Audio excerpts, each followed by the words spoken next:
In the quiet depths of the world, far from the light of Olympus and distant from the reach of mortal prayers, there exists a realm shaped not by fire or storm, but by silence. Shadows drift across ancient stone, carried by winds that have never touched the surface of the earth. Rivers flow in endless circuits, each with a purpose older than the gods themselves. And at the center of this vast, mysterious domain sits a throne carved from dark, polished rock, the seat of Hades, ruler of the underworld. His presence is steady, unblinking, and absolute. Unlike the loud triumphs of Zeus or the crashing waves commanded by Poseidon, Hades rules with an unwavering calm, a quiet authority that does not demand devotion, yet inspires a deep, instinctive respect. This is not the realm of chaos or torment, as later storytellers would imagine. It is a kingdom of order, structure, and inevitability. To understand Hades is to understand the final destination of every mortal life, the place where every journey ultimately converges. His story begins not with conquest, nor with glory, but with purpose, a purpose that shaped the very rhythm of existence. When the great war between the Olympians and the Titans ended, Zeus, Poseidon, and Hades cast lots to divide the cosmos. The sky went to Zeus, master of thunder and law. The sea fell to Poseidon, keeper of storms and quakes, and to Hades was granted the underworld, a realm hidden beneath the earth where the dead would dwell and the unseen forces of existence would be governed. This division was not a punishment, nor was it exile. It was an assignment of responsibility. Hades accepted his role without complaint, knowing that the balance of the universe depended on the careful stewardship of the realm no other god could maintain. He descended into his kingdom and shaped it into a place of structure and justice.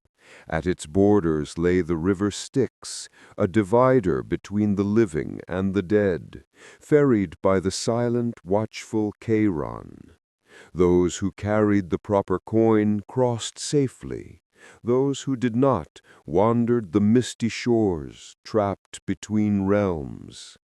Beyond the river stretched the vast lands of the dead, the asphodel meadows where ordinary souls drifted in gentle obscurity, the fields of punishment where the wicked faced their fitting consequences, and the Elysian fields, a paradise reserved for heroes and the virtuous. It was a world of layers, boundaries, and ancient rules, and Hades ensured that each part functioned as it was meant to. Unlike his brothers, Hades rarely left his domain. Not out of fear, and not because he was bound to it, but because he believed in duty. He did not seek temples, praise, or sacrifices. He did not involve himself in the shifting politics of Olympus or the petty feuds of gods and mortals. Instead, he remained steadfast in the realm entrusted to him, guarding the border between life and death. While Zeus wielded lightning and Poseidon shook the earth with his trident, Hades ruled with quiet certainty. Mortals feared to speak his name, not because he was cruel, but because he represented the most powerful truth of existence. All things come to an end. Yet the underworld was not a place of mindless suffering. It was a realm of justice.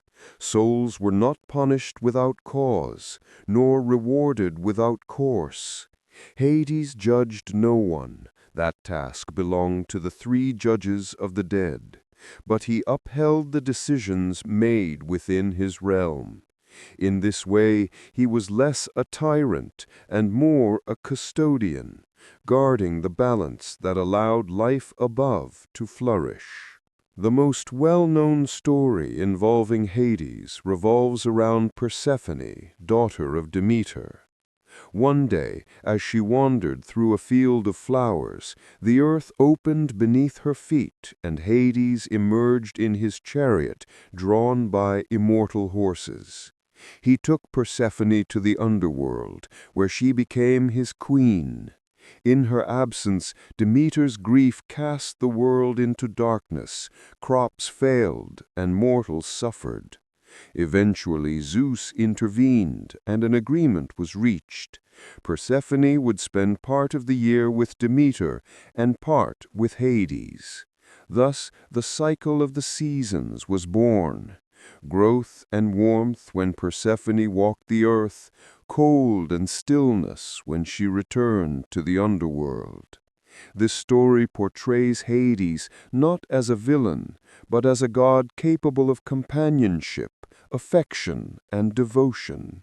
He treated Persephone with respect, elevating her to an equal share of his throne, and together they presided over the most mysterious of realms. Hades's symbols reflect his nature.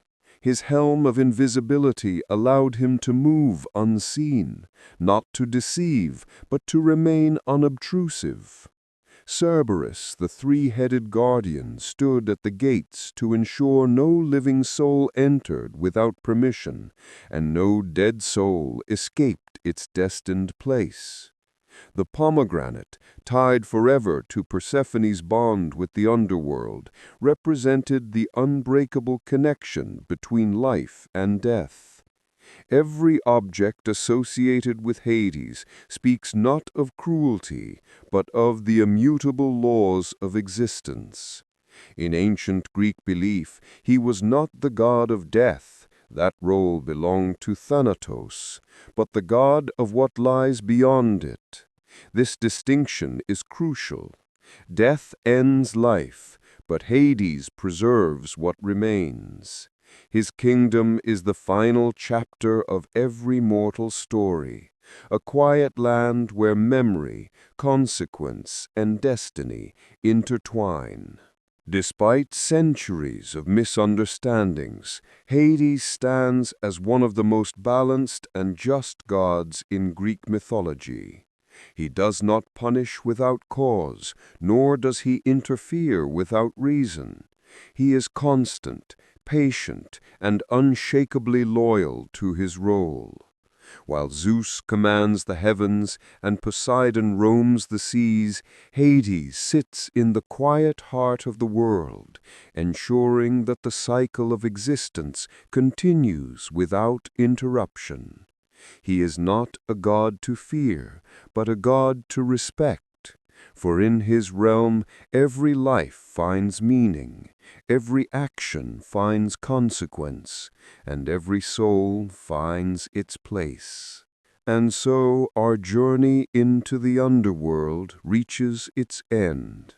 The rivers still flow, the spirits continue their eternal drift, and the quiet throne at the center of the realm remains occupied by the god who has never abandoned his duty.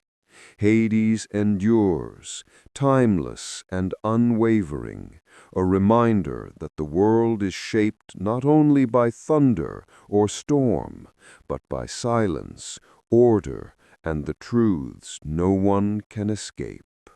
Thank you for watching.